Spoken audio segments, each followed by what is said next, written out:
about the air war, so that part will be skipped.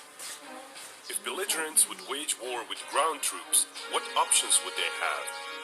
The two countries don't share a border. Going west is a non-starter, as it would step on too many important toes. Remaining options are going through weaker Caucasus states and performing an amphibious or air assault. But which side has a navy capable of performing such a landing? Russian navy is larger, but it is also divided into far-away fleets which would have to carry the troops and supply its ships.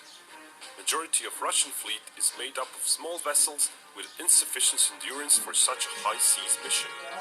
The replenishment fleet is not large enough to provide proper support. Ocean-going part of Northern Pacific and Baltic fleets would have to operate near South Turkish coast, too far from Russia to receive meaningful air cover.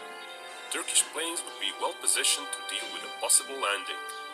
Turkish navy could go back and forth through Bosporus and Dardanelles and concentrate its forces. Close to its shores, it could use its numerous small boats and diesel-electric submarines effectively. Russian best assets would be its nuclear submarines. But since Turkish fleet would stick to its coast, it would be too dangerous for Russia to secure that coast with all the Turkish anti-submarine ships and helicopters. It would be a non-starter for Russia to undertake a landing from the south. Russian Black Sea fleet would be too weak to be useful against more numerous defenders on their own, but they would enjoy Russian air supremacy, so a minor amphibious landing could be possible. Russian airborne forces, on the other hand, are amongst the largest in the world. Coupled with Air Force's transport fleet, in theory they could paradrop up to 2 brigades at once, and perhaps paradrop entire airborne corps within days. Such a concentration of force would be hard to fight against, but also very hard to supply.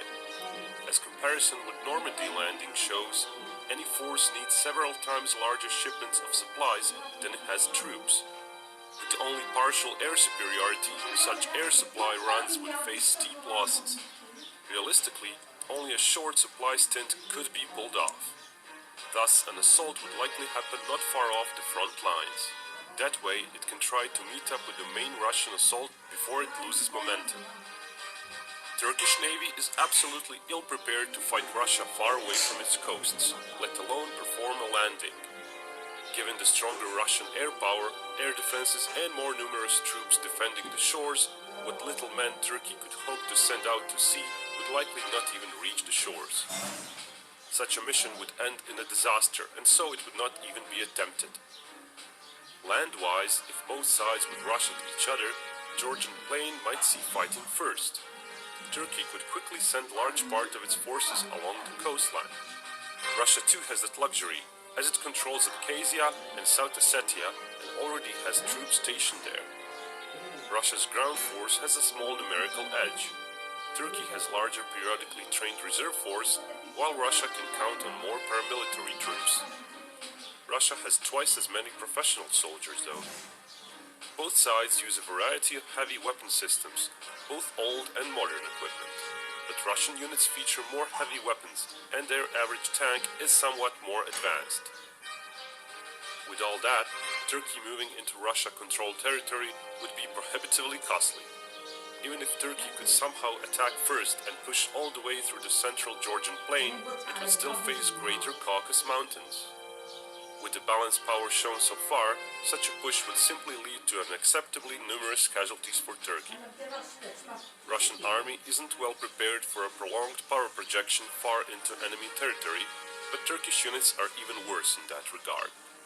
Russia possesses greater aerial mobility fleet, providing them with more maneuvering options. Russia also leads in situational awareness. It has more reconnaissance platforms in space, air and on land. Another Russian edge is more air support available. Combined with vastly stronger air defenses, which would neutralize much of Turkish air support to their troops, Russia could count on more fire support in general, especially when one counts the larger and more modern assault helicopter fleet, as well as land-based rocket forces. Best bet for Turkey would be sticking to more defendable region of Lesser Caucasus Mountains, and keep an eye for counter-strike opportunities at overstretched Russian forces. Attacking is hard. Historically, swift and successful large-scale invasions required several-fold advantage in manpower, vast air superiority, noticeable technological edge, and fairly flat terrain to succeed, oftentimes combined.